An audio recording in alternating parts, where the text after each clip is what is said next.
This is your You sacrifice. are more powerful than he can Humanity imagine. has outstayed its welcome. The dead shall inherit the earth. Listen to the sound of my voice. Can you hear me? Who's there? I can't see you. My name is Dr. Salim. We've met before. Dr. Salim. Where am I? You have fallen between the world of the living and the dead. The void. I'm dead? No, I can't be dead. Deimos, I have to stop him. And you still can. I'll explain as we go. For now, you must trust me. Think back to Coalescence. The start of your journey. The beginning. The beginning.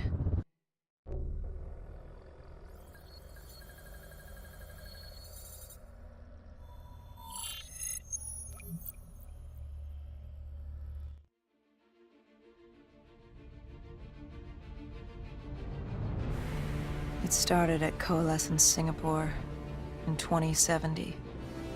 10 years after the disaster. After Virus 6115 began its spread. After the dead began to walk the Earth.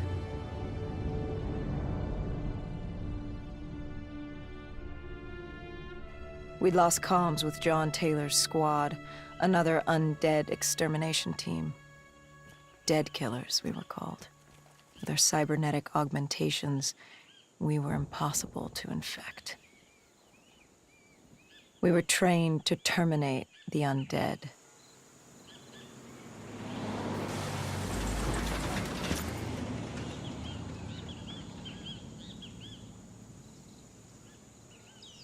Hendricks was on edge. We were in a quarantine zone, one of many walled-off areas separating humanity from the undead, built to keep the virus and the infected behind their wall, away from the rest of us. The undead weren't our only concern. The 54 Immortals, a local combine who remained in the containment zone, were aware of Taylor's activity. This place was the epicenter of the epidemic. The 2060 Coalescence disaster created the cursed world we lived in today. Any activity at this site would set off alarm bells. Either way, our troubles were only just beginning.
We should have known that the ASP was brain dead.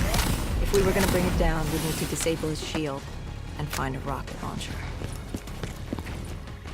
Hendricks had a bad feeling about this. He wasn't the only one. I knew we shouldn't be there.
Coalescence.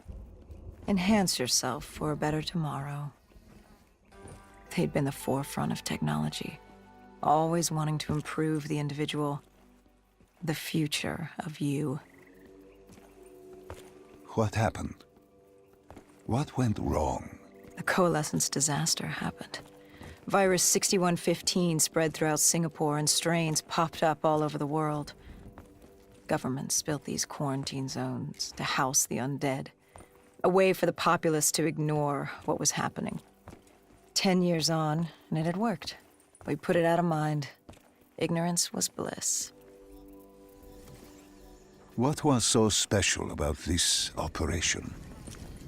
It was supposed to be by the books. 5 years after our cybernetic augmentations, Hendricks and I were a well-oiled machine. Quarantine sweeps, recon, search and rescue. It's just what dead killers do. But we'd never been sent after one of our own before. John Taylor's systems had gone quiet. With our direct neural interface, we're hardwired into Winslow Accord servers. Observation knew if you were dead or alive.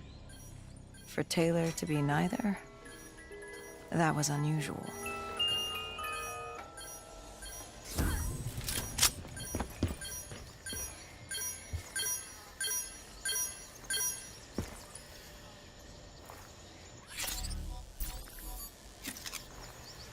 We located an EMF source and uploaded it to Central.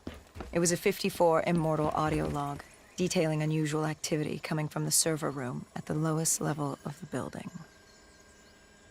It couldn't have been more than a week old, probably why Taylor's team had been sent to investigate.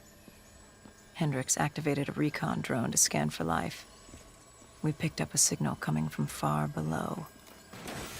As we stood there in the atrium, I felt like Alice.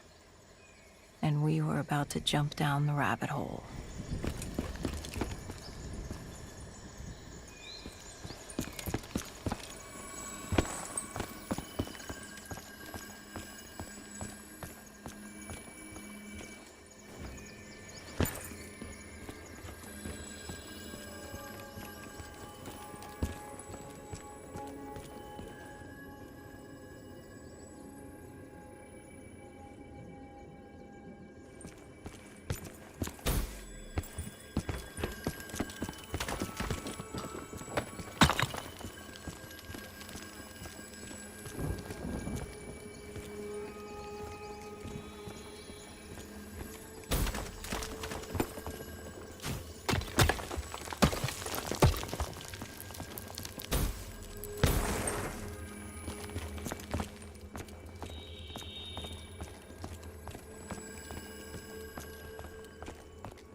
Our drone picked up activity ahead.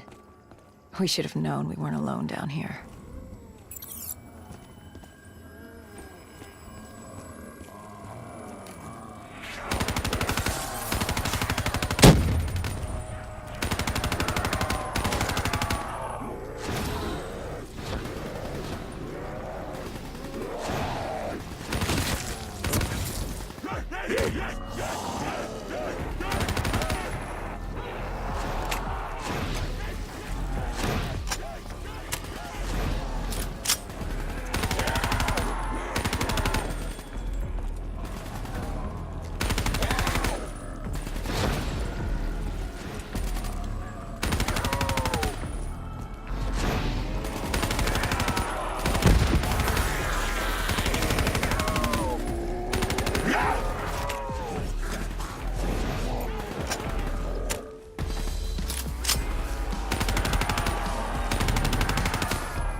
When man fled the virus, they left behind thousands of active robots. Machinery abandoned with one directive: kill the dead. Years later, they're still killing. But with decrepit programming, somehow humans had been added to their kill list, indistinguishable from our brainless counterparts. The strange behavior was observed in multiple quarantine zones. Another nuisance for us to deal with while on recon. We moved on.